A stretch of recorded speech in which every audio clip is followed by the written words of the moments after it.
EnCrypted, the classic horror podcast.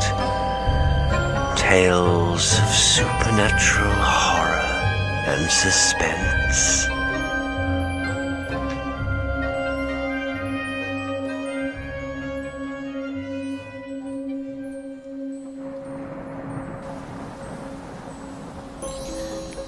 Without, the night was cold and wet, but in the small parlour of Laburnum Villa, the blinds were drawn and the fire burned brightly. Father and son were at chess, the former, who possessed ideas about the game involving radical changes, putting his king into such sharp and unnecessary perils that it even provoked comment from the white-haired old lady knitting placidly by the fire. "Hark at the wind," said Mr. White, who, having seen a fatal mistake after it was too late, was amiably desirous of preventing his son from seeing it. "I'm listening," said the latter, grimly surveying the board as he stretched out his hand. "Check." "I should hardly think that he'd come tonight," said his father, with his hand poised over the board. "Mate," replied the son. "That's the worst of living so far out," bawled Mr. White with sudden and unlooked-for violence. "Of all the beastly, slushy, out-of-the-way places to live in, this is the worst. Pathway's a bog, and the road's a torrent. I don't know what people are thinking about. I suppose because only 2 houses in the road are let, they think it doesn't matter." "Never mind, dear," said his wife soothingly. "Perhaps you'll win the next one." Mr. White looked up sharply, just in time to intercept a knowing glance between mother and son. The words died away on his lips, and he hid a guilty grin in his thin grey beard. "There he is," said Herbert White, as the gate banged to loudly and heavy footsteps came toward the door. The old man rose with hospitable haste, and opening the door, was heard condoling with the new arrival. The new arrival also condoled with himself, so that Mrs. White said, and coughed gently as her husband entered the room, followed by a tall, burly man, beady of eye and rubicund of visage. "Sergeant Major Morris," he said, introducing him. The Sergeant Major shook hands and, taking the proffered seat by the fire, watched contentedly while his host got out whiskey and tumblers and stood a small copper kettle on the fire. At the third glass, his eyes got brighter, and he began to talk, the little family circle regarding with eager interest this visitor from distant parts. As he squared his broad shoulders in the chair and spoke of wild scenes and doughty deeds, of wars and plagues and strange peoples. 21 years of it," said Mr. White, nodding at his wife and son. "When he went away, he was a slip of a youth in the warehouse. Now look at him." "He don't look to have taken much harm," said Mrs. White, politely. "I'd like to go to India myself," said the old man. "Just to look around a bit, you know." "Better where you are," said the Sergeant Major, shaking his head. He put down his empty glass and, sighing softly, shook it again. "I should like to see those old temples and fakirs and jugglers," said the old man. "What was that you had started telling me the other day about a monkey's paw or something, Morris?" "Nothing," said the soldier hastily. "Leastways, nothing worth hearing." "Monkey's paw?" said Mrs. White curiously. "Well, it's just a bit of what you might call magic, perhaps," said the Sergeant Major offhandedly. His 3 listeners leaned forward eagerly. The visitor absent-mindedly put his empty glass to his lips and then set it down again. His host filled it for him. "To look at," said the Sergeant Major, fumbling in his pocket. "It's just an ordinary little paw, dried to a mummy." He took something out of his pocket and proffered it. Mrs. White drew back with a grimace, but her son, taking it, examined it curiously. "And what is there special about it?" inquired Mr. White as he took it from his son, and having examined it, placed it upon the table. "It had a spell put on it by an old fakir," said the Sergeant Major. "A very holy man. He wanted to show that fate ruled people's lives, and that those who interfered with it did so to their sorrow. He put a spell on it so that 3 separate men could each have 3 wishes from it." His manner was so impressive that his hearers were conscious that their light laughter jarred somewhat. "Why don't you have 3, sir?" said Herbert White cleverly. The soldier regarded him in the way that Middle Age is wont to regard presumptuous youth. "I have," he said, quietly, and his blotchy face whitened. "And did you really have the 3 wishes granted?" asked Mrs. White. "I did," said the Sergeant Major, and his glass tapped against his strong teeth. "And has anybody else wished?" persisted the old lady. "The first man had his 3 wishes, yes," was the reply. "I don't know what the first 2 were, but the 3rd was for death. That's how I got the paw." His tones were so grave that a hush fell upon the group. "If you've had your 3 wishes, it's no good to you now then, Morris," said the old man at last. "What do you keep it for?" The soldier shook his head. "Fancy, I suppose," he said slowly. "I did have some idea of selling it, but I don't think I will. It has caused enough mischief already. Besides, people won't buy. They think it's a fairy tale, some of them. And those who do think anything of it want to try it first and pay me afterward." "If you could have another 3 wishes," said the old man, eyeing him keenly, "would you have them?" "I don't know," said the other.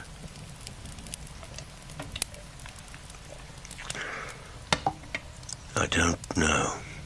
He took the paw, and dangling it between his forefinger and thumb, suddenly threw it upon the fire. White, with a slight cry, stooped down and snatched it off.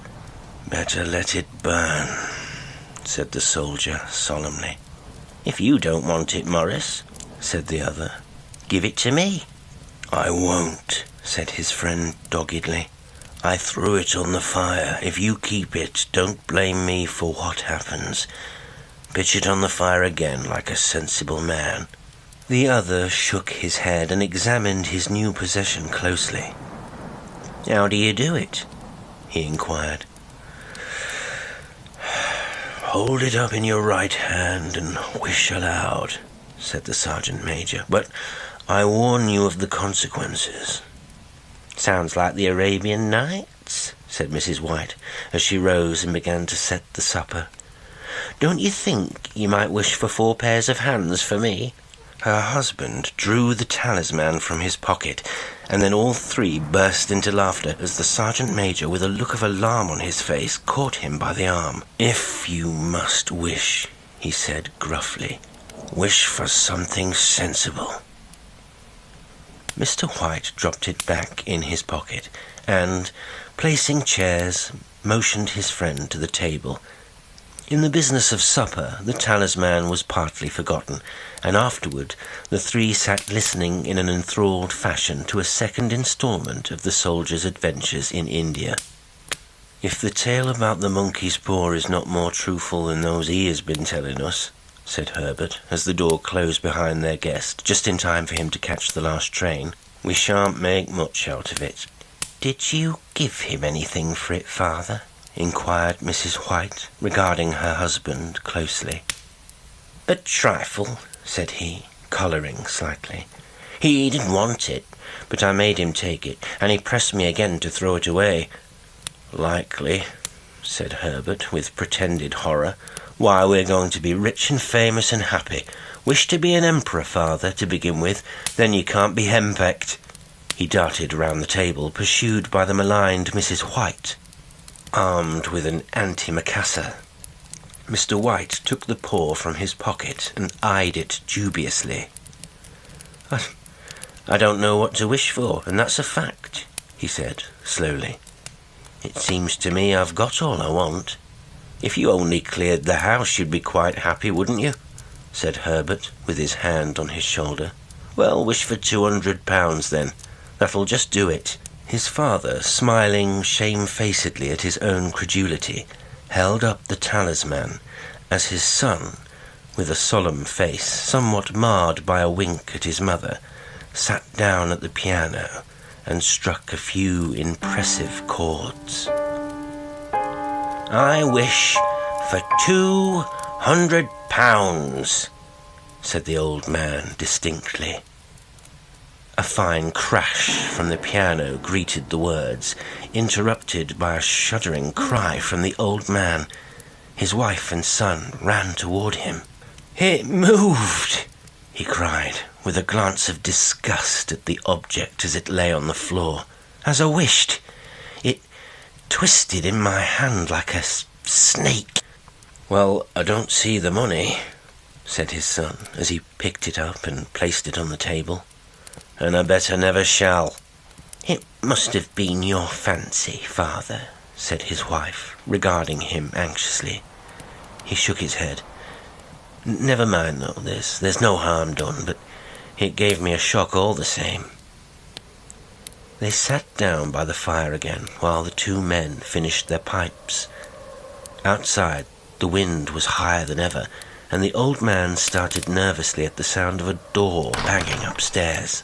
A silence, unusual and depressing, settled upon all three, which lasted until the old couple rose to retire for the night.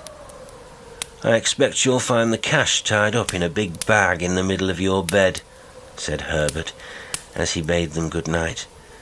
"And something horrible squatting up on top of the wardrobe, watching you as you pocket your ill-gotten gains." He sat alone in the darkness, gazing at the dying fire and seeing faces in it. The last face was so horrible and so simian that he gazed at it in amazement. It got so vivid that, with a little uneasy laugh, he felt on the table for a glass containing a little water to throw over it. His hand grasped the monkey's paw, and with a little shiver, he wiped his hand on his coat and went up to bed.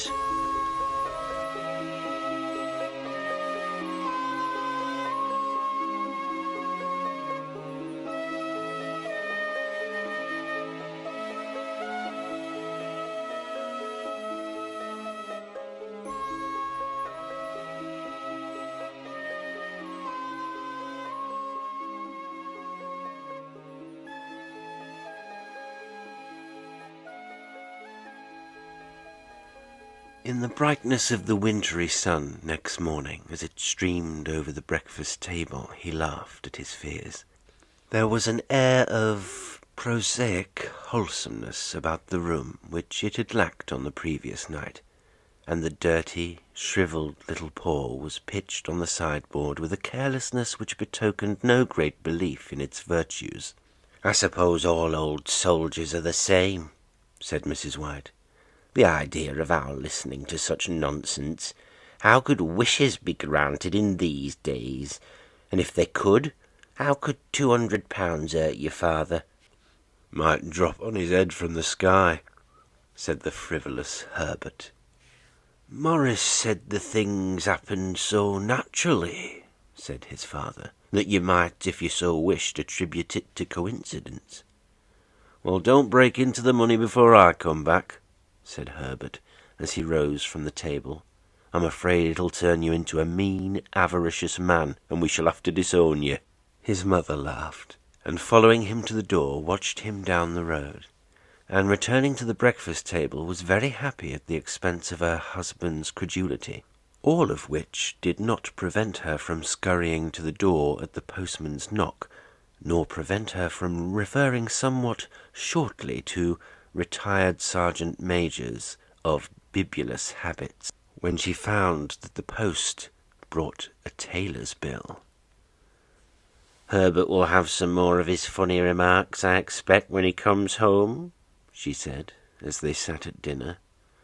"I dare say," said Mr. White, pouring himself out some beer. "But for all that, the thing moved in my hand, that I'll swear to." "You thought it did," said the old lady soothingly. "I say it did," replied the other. "There was no thought about it. I had just... What's the matter?" His wife made no reply. She was watching the mysterious movements of a man outside who, peering in an undecided fashion at the house, appeared to be trying to make up his mind to enter. In mental connection with the £200, she noticed that the stranger was well dressed and wore a silk hat of glossy newness. 3 times he paused at the gate and then walked on again. The 4th time he stood with his hand upon it, and then with sudden resolution flung it open and walked up the path. Mrs. White at the same moment placed her hands behind her, and hurriedly unfastening the strings of her apron, put that useful article of apparel beneath the cushion of her chair. She brought the stranger, who seemed ill at ease, into the room. He gazed at her furtively and listened in a preoccupied fashion as the old lady apologized for the appearance of the room and her husband's coat, a garment which he usually reserved for the garden. She then waited as patiently as her sex would permit for him to broach his business, but he was at first strangely silent. "I was asked to call," he said at last, and stooped and picked a piece of cotton from his trousers. "I come from Moore and Meggins." The old lady started. "Is anything the matter?" she asked, breathlessly. "Has anything happened to Herbert? What is it? What is it?" Her husband interposed. There, mother," he said hastily. "Sit down and don't jump to conclusions. You've not brought bad news, I'm sure, sir." And he eyed the other wistfully. "I'm sorry," began the visitor. "Oh, is he hurt?" demanded the mother wildly. The visitor bowed in assent. "Badly hurt," he said quietly. "But he's not in any pain." "Oh, thank God," said the old woman, clasping her hands. "Thank God for that. Thank—" She broke off suddenly as the sinister meaning of the assurance dawned upon her, and she saw the awful confirmation of her fears in the other's perverted face. She caught her breath, and turning to her slower-witted husband, laid her trembling old hand upon his. There was a long silence. "He was caught in the machinery," said the visitor at length in a low voice. "Caught in the machinery?" repeated Mr. White in a dazed fashion. "Yes." He sat staring blankly out at the window, and taking his wife's hand between his own, pressed it as he had been wont to do in their old courting days nearly 40 years before. "He was the only one left to us," he said, turning gently to the visitor. "It is hard." The other coughed, and rising, walked slowly to the window. "The firm wished me to convey their sincere sympathy with you in your great loss," he said, without looking round. "I beg that you will understand I am only their servant and merely obeying orders." There was no reply. The old woman's face was white, her eyes staring and her breath inaudible. On the husband's face was a look such as his friend the sergeant might have carried into his first action.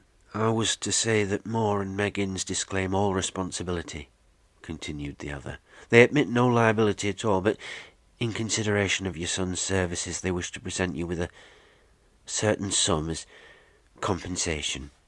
Mr. White dropped his wife's hand and, rising to his feet, gazed with a look of horror at his visitor.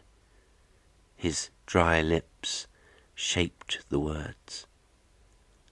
"How much?" £200 was the answer. Unconscious of his wife's shriek, the old man smiled faintly, put out his hands like a sightless man, and dropped a senseless heap to the floor.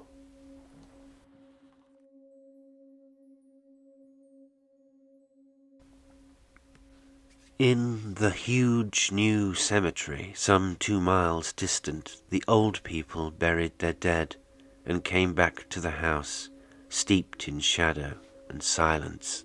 It was all over so quickly that at first they could hardly realize it, and remained in a state of expectation, as though of something else to happen, something else which was to lighten this load too heavy for old hearts to bear. But the days passed, and expectation gave place to resignation. The hopeless resignation of the old, sometimes miscalled apathy. Sometimes they hardly exchanged a word, for now they had nothing to talk about, and their days were long to weariness. It was about a week after that the old man, waking suddenly in the night, stretched out his hand and found himself alone. The room was in darkness, and the sound of subdued weeping came from the window. He raised himself in bed and listened. "Come back," he said tenderly. "You'll be cold."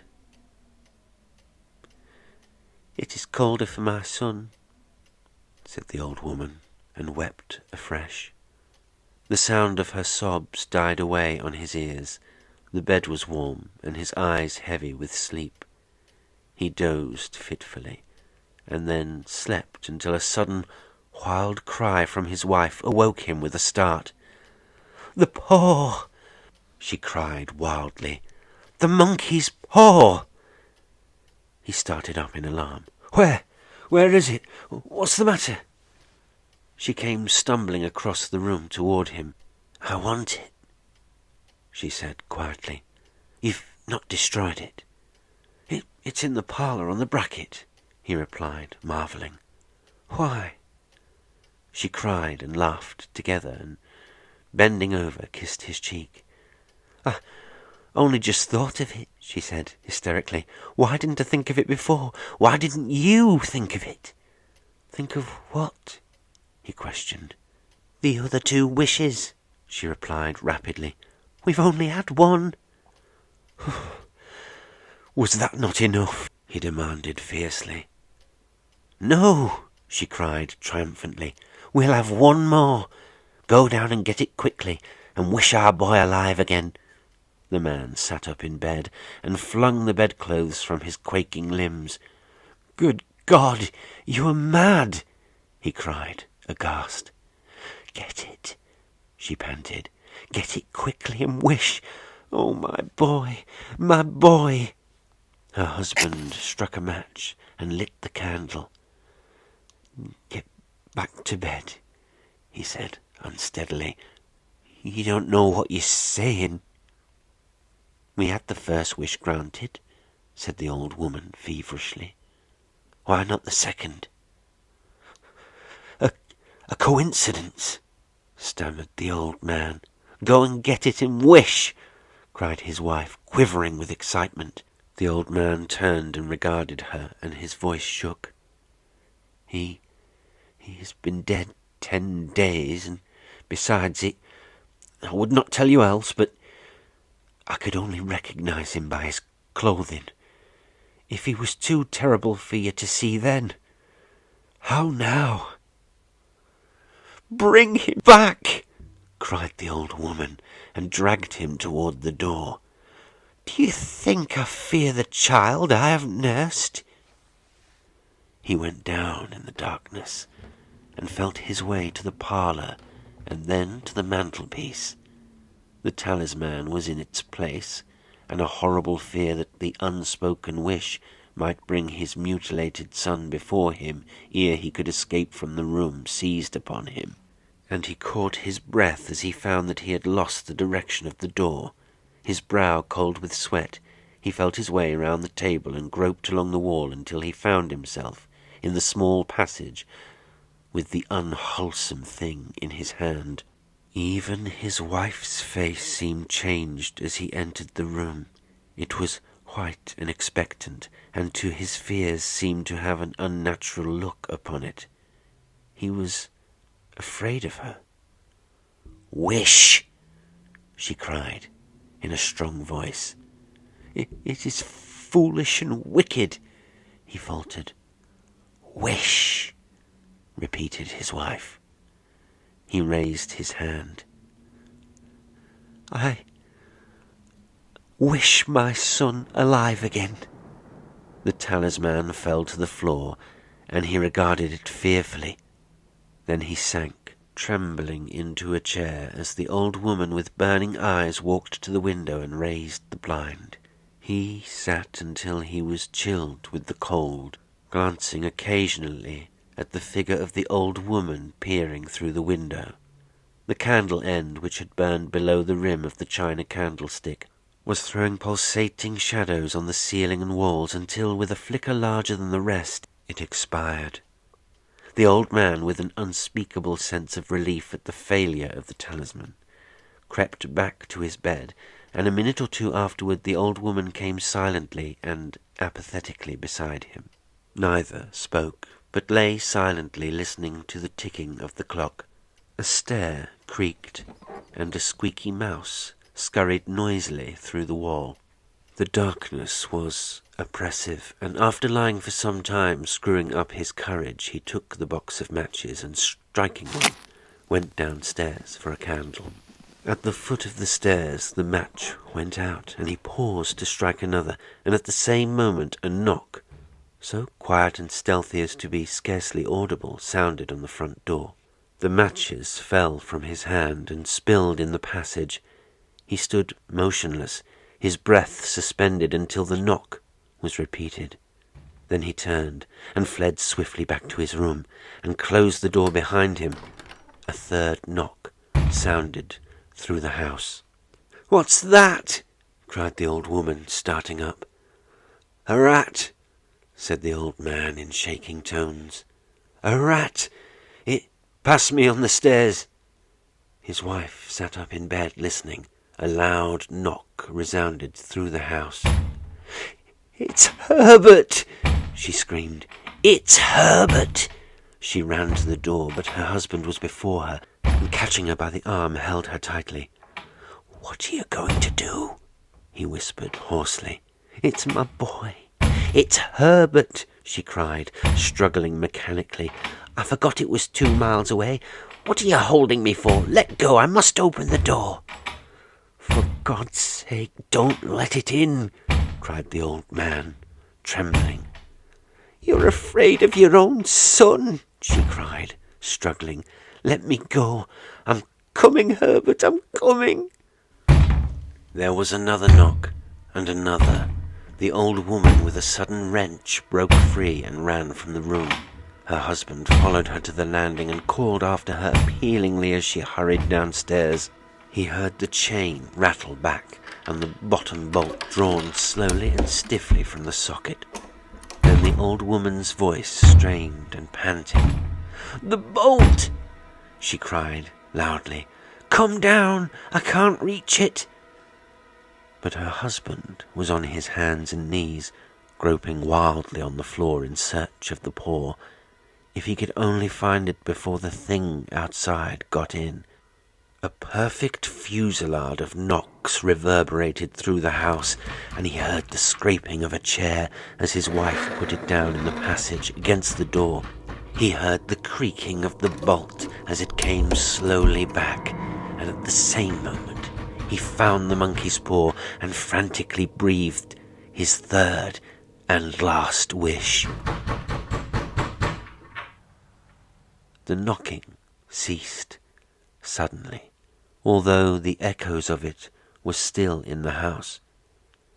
He heard the chair drawn back and the door opened. A cold wind rushed up the staircase, and a long, loud wail of disappointment and misery from his wife gave him courage to run down to her side, and then to the gate beyond. The street lamp flickering opposite shone on a quiet and deserted road.